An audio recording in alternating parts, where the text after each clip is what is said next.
Dubois, directeur coordonnateur du programme national de lutte contre le sida au niveau du ministère de la Santé et de l'hygiène publique. Alors, l'atelier de ce jour a pour objectif de renforcer donc les capacités des organes de presse sur l'objectif des 3,90 qui vise donc à éliminer le sida à l'horizon 2030. Comme vous le savez, l'UNSIDA a fixé comme cap 2030 pour que tous les pays conjuguent les efforts pour qu'on élimine le sida. Pour atteindre cet objectif-là, il faut passer forcément par les 3,90 qui consiste seulement à identifier, dépister, diagnostiquer au moins 90% des personnes qui vivent avec le VIH et les informer. 90% de ces personnes dépistées devraient être mises sous traitement antirétroviral et 90% de ceux qui sont traités devraient avoir une charge virale supprimée. Donc c'est en conjuguant ces 3,90 là qu'on peut espérer qu'en 2030, on va éliminer le sida comme problème de santé publique. Donc il était important au niveau du programme que la presse soit associée à cette lutte-là, en d'abord elle-même étant informée de ces objectifs des 3,90 et puis pouvoir véhiculer ce objectif-là au niveau donc, des différentes populations. C'est ce qui justifie cette atelier de ce matin auquel nous avons associé la presse dans sa diversité.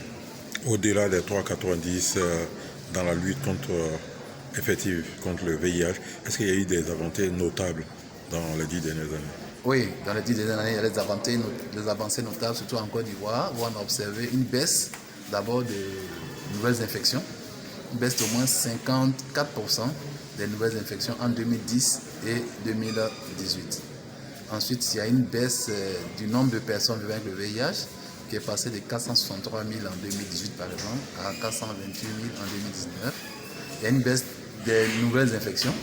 On est à 12 000 nouvelles infections en 2019 contre près de 17 000 en 2018. Et il y a une baisse également des décès dus au sida, autour de 12 000 en 2019 contre 19 000 en 2018.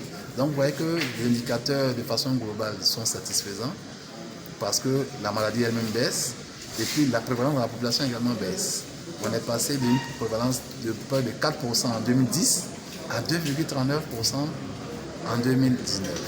Donc les efforts ont été faits qui se sont traduits donc par ces différents chiffres que je viens de citer, mais les efforts restent encore à faire parce que n'oubliez pas que nous avons fixé comme cap en Côte d'Ivoire en 2020 d'atteindre moins de 1% du prévalence du sida en Côte d'Ivoire. Nous sommes à 2,39%, donc il y a des efforts encore qui restent à faire. En termes de chiffres, perspective 2030.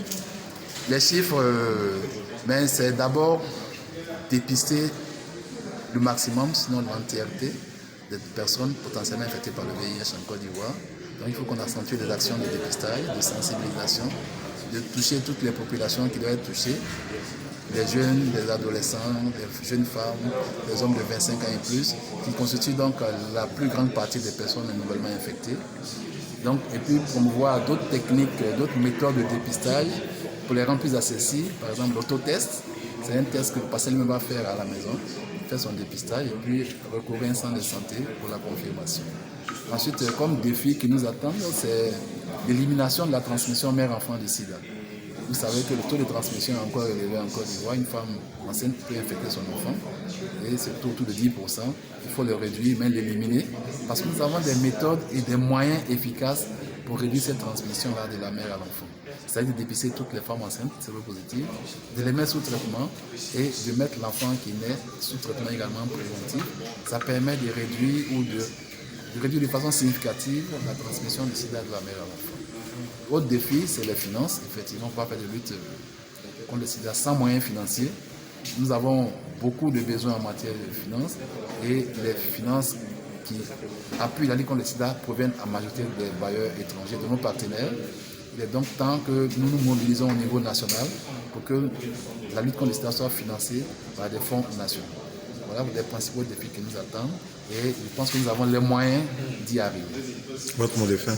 Le mot de fin, c'est que la lutte contre le sida continue, même si les résultats sont satisfaisants. La mobilisation doit continuer, tant au niveau des pouvoirs publics, au niveau des communautés, c'est important les communautés, qu'au niveau des patients. Merci.